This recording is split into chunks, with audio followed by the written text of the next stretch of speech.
राशि की शादी जानकी के बेटे अमन से होती है। ब्याह कर वो अपने गरीब ससुराल आ जाती है। राशि बहू, शादी ब्याह की भाग दौड़ में तू थक गई होगी ना।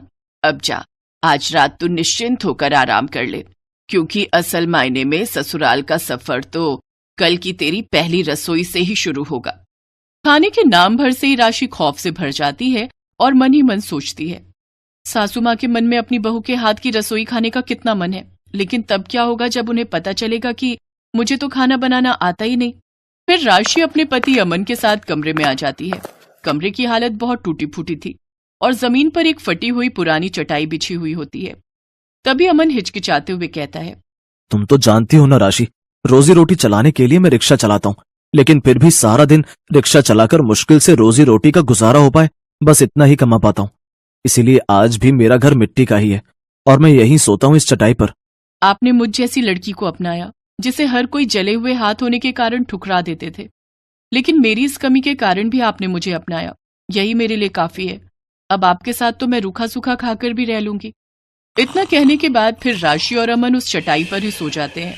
अगली सुबह घर की साफ सफाई करके राशि नहाने के बाद पूजा पाठ करके रसोई में जाती है, जहां उसकी सास रसोई में आती है। बहू, मैं मंदिर जा रही हूँ, तू तब तक मीठे में हलवा बना देना, और आंगन में घिये की बेल लगी है, उसमें से घिया तोड़कर उसकी सब्जी और साथ में रोटी बना देना।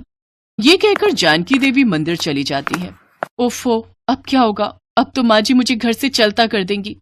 चल बेटा राशि, हो जा शुरू। माँ अन्नपूर्णा का नाम लेकर राशि रसोई में खाना बनाना शुरू कर देती है। तभी उसके दोनों हाथ बिना रुके खुद पर खुद खाना बनाने लग जाते हैं। हाँ, ये चमत्कार कैसे? मेरे हाथ खुद ब खुद खाना कैसे बना पा रहे हैं, जबकि मुझे तो जरा भी इल्म नहीं कि आखिर क्या सामान कितना डालना है।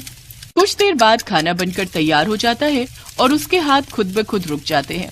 फिर जानकी भी मंदिर से लौट आती है। राशि झट से अपनी सास और पति के लिए खाना परोसती है। अरे वाह बहू, तेरे हाथों में तो क्या जादू है, तूने तो आज मन खुश कर दिया। सच में राशि, ऐसा लग रहा है मानो तुम्हारे हाथों में माँ अन्नपूर्णा विराजमान हो। क्या जादू है तुम्हारे हाथों में? अब मैं इनको कैसे बताऊं कि जिन हाथों ने ये खाना बनाया है वो तो मेरे बस में ही नहीं थे। अमन काम पर चला जाता है और इधर राशि अपने कमरे में बैठे बैठे अपने जले हुए हाथों को ही निहारे जा रही थी और यही सोच रही थी कि आखिर वो चमत्कार हुआ कैसे।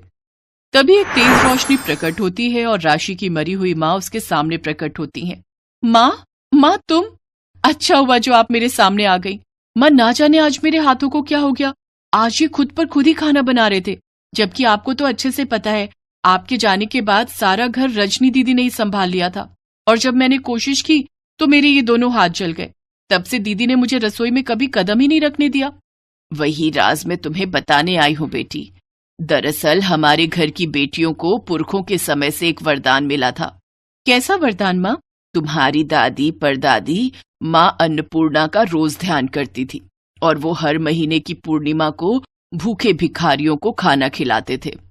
उनकी भक्ति से प्रसन्न होकर माँ अन्नपूर्णा ने ये वरदान दिया था कि जब भी हमारे घर की बेटियों की शादी होगी तो उनकी शादी के बाद उनके दोनों हाथ जादुई हो जाएंगे और ये कभी भी तुम्हारा साथ नहीं छोड़ेंगे। अब इनका जितना चाहो इस्तेमाल करो। अलविदा बेटी। ये सुनकर राशि बहुत खुश हुई। उस दिन के बाद से राशि अपने उन जादुई हाथों से स्वादिष्ट खाना बनाती और जो चाहे मांग लेती। ऐसे ही कुछ दिन बीत जाते हैं। अमन को पिछले कुछ दिनों से कुछ भी काम नहीं मिल रहा था, जिस कारण अब उनके घर में खाने के लाले पड़ जाते हैं। मेरी तो कुछ समझ में नहीं आ रहा माँ, अब घर कैसे चलेगा? काम मिल नहीं रहा और घर में अन्न का दाना तक नहीं है। तभी राशि वहां आती है और उन खाली डिब्बों के पास जाती है और उन पर हाथ रखकर कहती है, मैं चाहती हूँ कि अभी के अभी ये सारे खाली डिब्बे राशन से भर जाएं। राशि के इतना बोलते ही उसके हाथों से एक चमत्कारी रोशनी निकलती है और सारे डिब्बे अपने आप भर जाते हैं। ये चमत्कार देख सभी हैरान थे।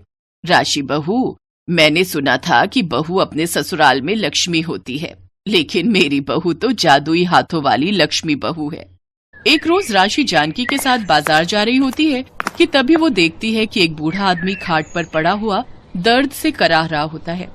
कोई मेरी मदद करो, कोई मेरी मदद करो, अब ये दर्द और बर्दाश्त नहीं हो रहा। माँ जी, हमें उनकी मदद करनी चाहिए। लेकिन बहू, तू तो जानती है ना उसे कोढ़ है और ये छूने से फैलता है। लेकिन हम उसे यूं तड़पते हुए भी तो नहीं देख सकते ना। राशि उस आदमी के पास जाती है और उसके घाव पर हाथ रखकर कहती है, मैं चाहती हूँ कि इस कोढ़ी का हर घाव भर जाए और इसकी जिंदगी खुशियों से भर जाए। कुछ ही देर में वो कोढ़ी आदमी पूरी तरह ठीक हो जाता है। बेटी, तुम्हारा बहुत बहुत शुक्रिया। तुम्हारे हाथों में जादू है। भगवान करे तुम्हारे हाथों की शक्तियां और बढ़ जाएं और तुम इसी तरह जरूरतमंदों की मदद करती रहो, साथ ही तुम्हारे भी सभी दुख दर्द दूर हो जाएं। उस दिन के बाद से राशि के जले हुए हाथ भी पूरी तरह ठीक हो जाते हैं। साथ ही राशि के हाथों की शक्तियां और भी बढ़ जाती हैं। अब तो वो मिट्टी को भी हाथ लगा देती तो वो भी सोना बन जाती, जिससे अब वो काफी अमीर हो गए। साथ ही उसके नाम के चर्चे अब दूर दूर के गांव तक फैल गए। समय की बात है, रामपुर नाम का एक बहुत ही हरा भरा गांव हुआ करता था, लेकिन उस गांव में सब अशिक्षित थे। वो गांव तो बहुत बड़ा था, लेकिन उस गांव में कोई बाहरी इंसान जल्दी आता जाता नहीं था, इसीलिए कोई कारोबार भी वहाँ ज्यादा नहीं था। सब खेती किसानी करके ही अपना जीवन चलाते थे। उसी गांव में मुकेश का भी एक परिवार रहता था और उसी गांव में एक छोटा सा ढाबा चलाता था। अरे मुकेश, क्या हाल चाल है? अरे आओ आओ मोहनलाल चाचा, आओ बैठो। हमारे हाल चाल तो बहुत बढ़िया है, तुम अपने हाल चाल बताओ। हमारे हाल चाल भी बहुत बढ़िया है मुकेश। आज खाने में क्या बनाए हो? सब कुछ है खाने में। आलू की सब्जी, आलू मटर की सब्जी, आलू टमाटर की सब्जी, कढ़ाई पनीर, छोले भटूरे, पूरी सब्जी, देसी रोटी। तो बताओ क्या लगा दूं? तुम्हारे हाथ की आलू मटर की सब्जी हमको बहुत पसंद है भाई मुकेश। तुम एक प्लेट आलू मटर लगा दो। ठीक है चाचा, अभी लगाता हूँ। मुकेश ने मोहनलाल चाचा के लिए एक प्लेट खाना लगा दिया। उन्हें खाना खाकर बहुत अच्छा लगा, क्योंकि मुकेश के हाथों में एक अलग जादू था। देखते ही देखते उसके ढाबे पर और भी लोग आ गए। रात को वो अपने घर थोड़ी देर से पहुंचा। आज आपने आने में बहुत देर कर दी, कोई बात हो गई थी क्या, या कहीं दारू पीने चले गए थे? हमको तो लगता है कि पापा पक्का गांव के अपने दोस्तों के साथ दारू पीने लगे होंगे। तो चुप कर गोलू, क्या मेरे मुंह से दारू की महक आ रही है? सूंघ के देख लो, मैंने कोई दारू नहीं पी। मैं तुम लोगों के लिए उपहार लेकर आया हूँ। मीना और गोलू उपहार पाकर बहुत खुश हुए। क्या बात है, लगता है आज कमाई कुछ ज्यादा ही अच्छी हो गई। हाँ मीना, तुमने बिल्कुल सही पहचाना। इस समय त्योहारों का मौसम चल रहा है, इसीलिए गांव में बहुत सारे घरों में लोगों के रिश्तेदार आए हुए हैं और इस गांव में सिर्फ मेरा ही एक ढाबा है। मेरा खाना सभी को बहुत पसंद है, इसीलिए सभी लोग अपने अपने रिश्तेदारों को लेकर मेरे ही ढाबे पर आ गए। आएंगे क्यों नहीं? एक तो आप इतना स्वादिष्ट खाना बनाते हैं और वो भी इतना सस्ता। भला आज के जमाने में 40 रुपए में भरपेट खाना कौन खिलाता है? अब क्या करूं मीना, ये सारे गांव वाले अपने तो हैं। पूरा गांव अपना परिवार है। बस मेरा नुकसान ना हो, इतने ही पैसे मैं उनसे ले लेता हूँ और खाना खिला देता हूँ। ऐसे ही दिन बीतते जा रहे थे। मुकेश का ढाबा बहुत अच्छा चल रहा था। फिर एक रोज हुआ कुछ ऐसा कि गांव में बारिश ही नहीं हुई और गांव में सभी की फसलें बर्बाद हो गईं।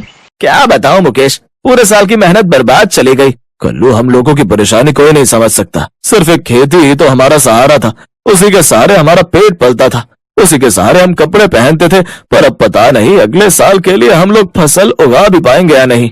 आप लोग परेशान मत होइए, भगवान पर भरोसा रखिए, सब ठीक हो जाएगा। अरे मुकेश, क्या ठीक हो जाएगा? गांव में सभी की फसलें बर्बाद हुई हैं। अब तो कोई एक दूसरे की भी मदद नहीं कर सकता। ऊपर वाला क्या कर लेगा? अब अगर बारिश हो भी गई तो हमारी फसलें तो खराब ही हो गई ना। एक किसान की उम्मीदें सिर्फ उसके खेतों से ही रहती हैं, वो भी बर्बाद हो गई। मुकेश भी खेती किसानी करके जो फसलें होती थी उन्हीं अनाज से अपना ढाबा चलाता था। धीरे धीरे गांव वालों के पास खाने तक के भी पैसे नहीं बचे। आप लोग चिंता मत कीजिए, जब तक सब कुछ ठीक नहीं हो जाता तब तक आप लोग मेरे ढाबे पर ही खाना खाएंगे, वो भी सिर्फ 20 रुपए में। अरे नहीं नहीं बेटा, तुम हमारे लिए नुकसान क्यों उठाओगे? अरे नहीं नहीं चाचा, आप सब मेरा परिवार है। अगर मैं कुछ आप लोगों की मदद कर सकता हूँ तो क्यों ना करूँ। आज से आप सभी लोग मेरे ढाबे पर ही खाना खाएंगे। अब किसी के घर में खाने के लिए ना अनाज बचा था, ना ही ज्यादा पैसे, इसलिए मजबूरी में मोहन के ढाबे पर खाना खाने लगे। लेकिन कुछ दिनों बाद गांव वाले मुकेश से चिढ़ने लगे। गांव वालों, तुम सबने एक बात नोटिस करी? जब से हमारे गांव में खाने का अकाल पड़ा है तब से मुकेश को कुछ ज्यादा ही फायदा हो गया। भले ही वो 20 रुपए में खाना देता है, लेकिन इस गांव के हजारों लोग सुबह दोपहर शाम सिर्फ उसी के यहाँ खाना खाते हैं। चाचा, बात तो तुमने बिल्कुल सही कही है। तब तो ये मुकेश महीने के लाखों छापता होगा। जब हम सबकी फसल बर्बाद हो गई तो ये मुकेश फिर हम सबको खाना आखिर खिला कहाँ से रहा है? गांव वालों की ये सब बातें मुकेश ने सुन ली। उसने सारी बात जाकर अपनी पत्नी मीना को बताई। लोगों का तो यही फितूर है, किसी के लिए कितना भी कर दो कोई ना कोई कमी वो निकाल ही लेते हैं। लेकिन मीना, मैं इस वजह से परेशान नहीं हूँ कि गांव वाले मुझ पर शक कर रहे हैं। मैं तो परेशान इस वजह से हूँ कि अब तो हमारे पास भी अनाज नहीं बचा। अब हम गांव वालों को खाना कहाँ से खिलाएंगे? 20 रुपए में हम खाना खिलाते थे, जिसमें मेरा बहुत नुकसान हुआ है। अब तो हमारे पास भी पैसे नहीं बचे। पापा, इसका मतलब आप अपनी जेब से पैसा खर्चा करके पूरे गांव को खाना खिला रहे थे और ये गांव वाले आपको गलत ठहरा रहे थे? हाँ बेटा, कुछ ऐसा ही समझ लो।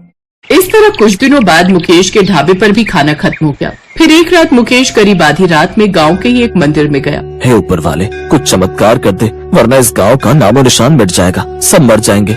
जितना मुझसे हो सकता था उतना मैंने किया, अब सब कुछ आपके हवाले है। तभी मुकेश को भगवान ने दर्शन दिए। तुमने इस पूरे गांव की हमेशा ही रक्षा की है, उनकी सेवा की है। आज जब पूरा गांव और तुम्हारा खुद का परिवार भूखा मरने लगा, तब मैं तुम्हें अकेला कैसे छोड़ सकता हूँ? ये लो 1 रुपए का सिक्का, इसे तुम अपने ढाबे में रखना।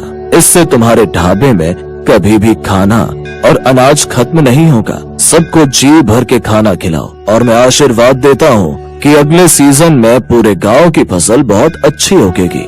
अगली सुबह मुकेश ने अपना ढाबा एक बार फिर से खोल लिया। जैसे ही सबने देखा कि ढाबा खुल चुका है, सब उसकी तरफ देखने लगे। मुकेश ने देखा तो ढाबे में ढेर सारा खाना पहले से ही तैयार रखा था। मुकेश ने सभी गांव वालों को मुफ्त में खाना खिलाया। करीब 6 महीने तक वो गांव वालों को फ्री में खाना खिलाता रहा।